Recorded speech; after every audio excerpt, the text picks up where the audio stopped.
El Señor esté con ustedes. Y con tu espíritu. Lectura del Santo Evangelio según San Marcos.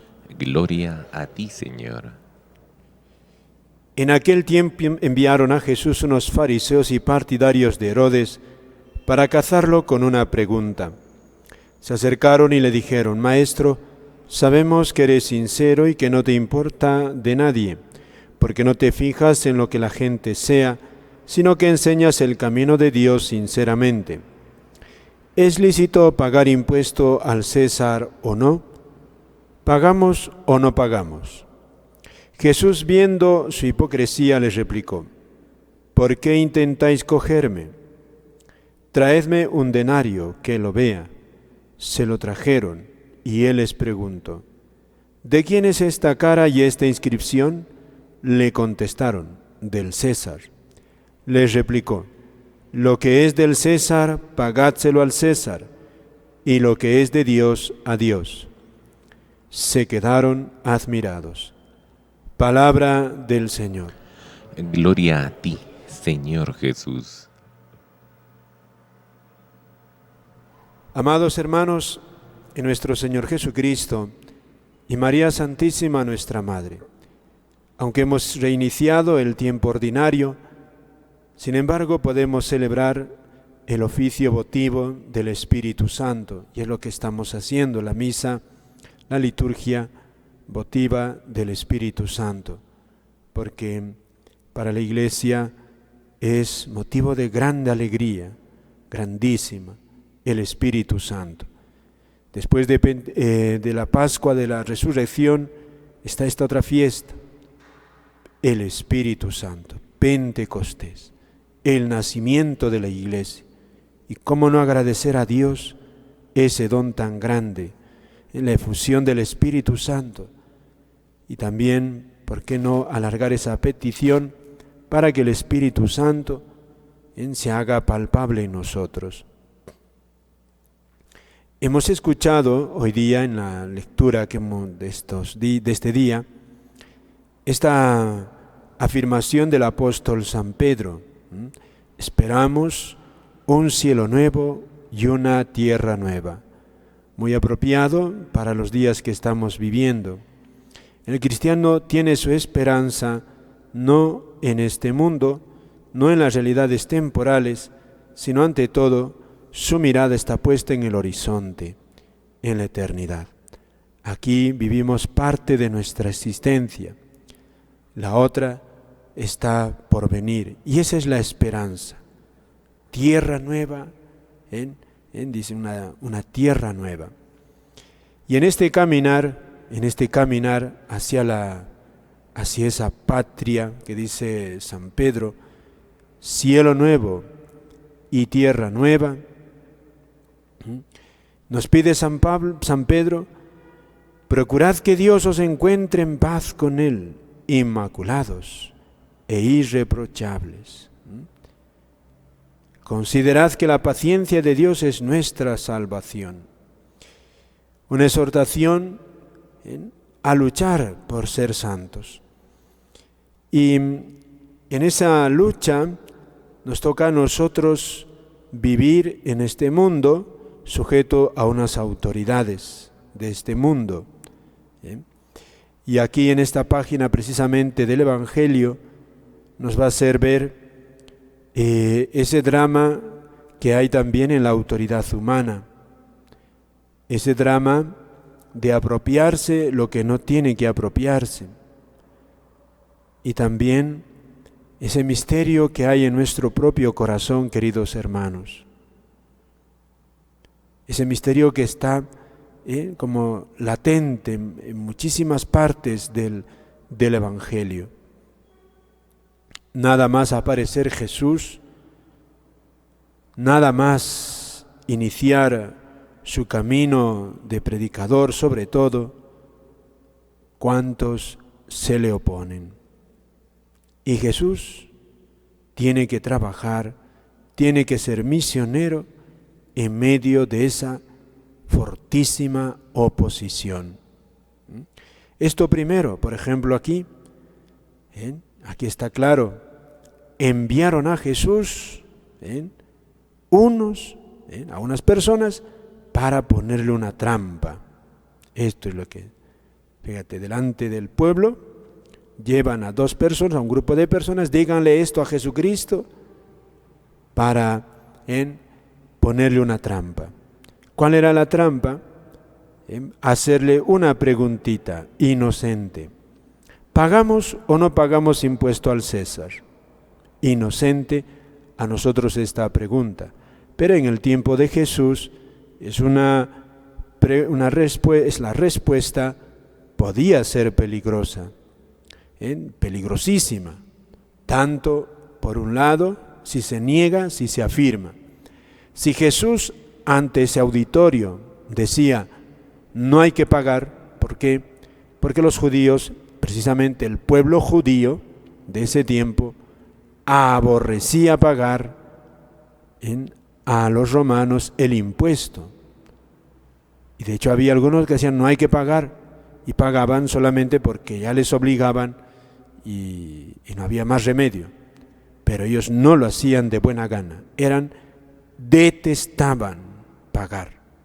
Entonces, quien decía hay que pagar, se le consideraba como amigo de los romanos. Entonces, la respuesta de Jesús si decía paguemos, entonces el pueblo que tenía en torno suyo ya tenía un motivo para despreciarlo. Le podían decir, este es cómplice, amigo de los romanos. Si Jesús decía no pagamos, entonces ya tenían un motivo político de qué acusarlo. Porque, y de hecho, va a ser uno de los argumentos que van a esgrimir, porque lo van a torcer y van a decir, Jesús dice no paguemos impuesto. Y eso sí sería un problema político, un problema legal, y podían procesar a Jesucristo legalmente por oponerse al César. Aquí está, ¿por qué hacer esta pregunta? ¿Por qué ponerle una trampa a un hombre tan bueno? Y una trampa bien hecha.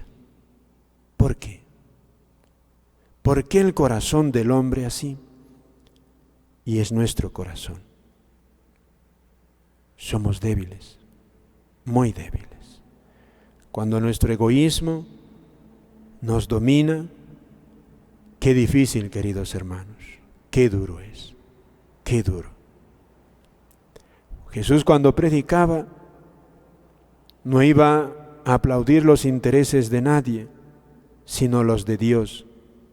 Y por eso los fariseos y los herodianos, que eran los que llevaban la autoridad del pueblo de Israel, no veían con buenos ojos lo de Jesús, porque Jesús era un hombre espiritualista. Y estos en general, tenían muchos intereses económicos. Y ahí está. Cuando uno tiene un interés. Y Jesús, sabemos la respuesta. Esta es la respuesta propia del Espíritu Santo. Él mismo les dice, les hace ver que están actuando con mala intención. Legalmente le quieren procesar. ¿Por qué intentáis cogerme?, les dice, ¿no? Descubrió su hipocresía, o sea, su maldad. Aquí esa es la maldad, o sea, no es buena intención lo que tiene. Eso que no se puede ver, lo ve Dios porque es Dios. Por eso Jesús dice, ustedes son hipócritas, o sea, tienen mala intención, no tienen buena intención. No es una pregunta inocente como le hacían tantas preguntas sus discípulos. Qué misterio, queridos hermanos, que querramos hacer el mal a los buenos. Qué misterio. Cuando nos domina el pecado, ahí está. Y de esto nadie está libre, nadie.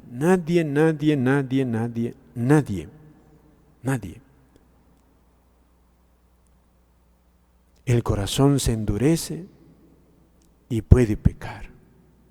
¡Qué misterio! Podemos pecar. Por eso Jesús se libra de esto con ya sabemos la salida que él hace: dad al César lo que es del César. Y por otra parte, esta respuesta, que ha sido como un punto de apoyo para la misma Iglesia a la hora de vivir en este mundo. Es luminosísima esta frase.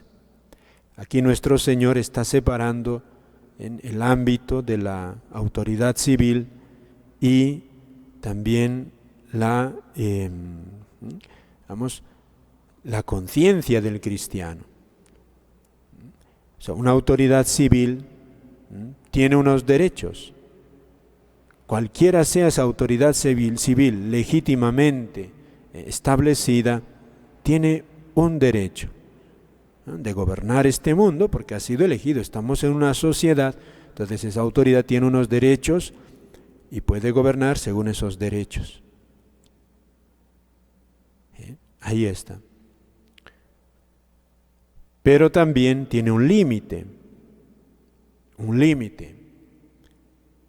La autoridad civil, cualquiera que sea legítimamente establecida, nunca puede contradecir, no puede ir contra Dios, contra sus mandamientos. Ahí está, es la manifestación más inmediata de lo que es Dios, sus mandamientos. No puede. Por eso un cristiano primero obedece a Dios antes que la ley de los hombres, cuando la ley de los hombres manda contrario a los 10 mandamientos. Tiene la plena libertad de desobedecer a la autoridad civil. Tiene esa libertad. Y esto, queridos hermanos, es muy importante. Dios tiene derechos como la autoridad civil. El cristiano obedece a la autoridad civil en la medida que ésta manda según Dios. Según Dios. Yo le preguntaría si, vamos a ver, hipotéticamente quitamos a Dios, Dios no existe sus mandamientos, ¿bajo qué concepto habría que obedecer a una autoridad civil?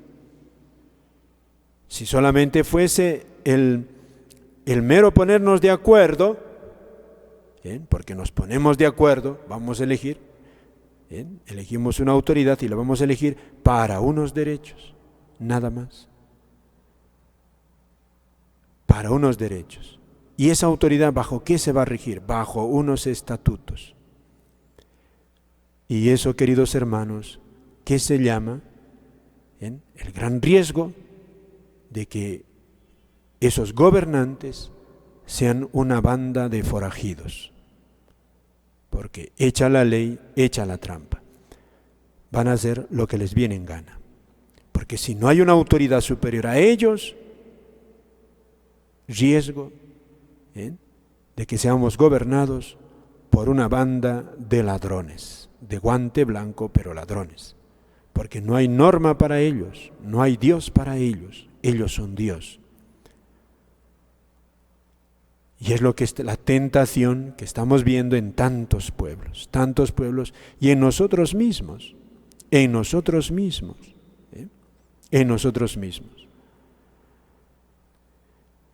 Por eso, pidamos al Señor, queridos hermanos, pidamos al Señor. Estamos en esta fiesta del Espíritu Santo, pidamos al Señor por autoridades que se dejen guiar por la luz de Dios, por los mandamientos, y el Espíritu Santo que también les ilumine, porque que si los gobernantes nos gobiernan solamente según sus valores, aunque sean la mayoría, hoy es la mayoría una cosa, mañana será la mayoría otra cosa. Y por otra parte, incluso cabe la pregunta, ¿lo que dice la mayoría en un congreso es lo que pide la mayoría del pueblo? Y segundo, y aunque lo pida la mayoría siempre pide el bien. ¿No fue la mayoría que pidió la muerte de Cristo?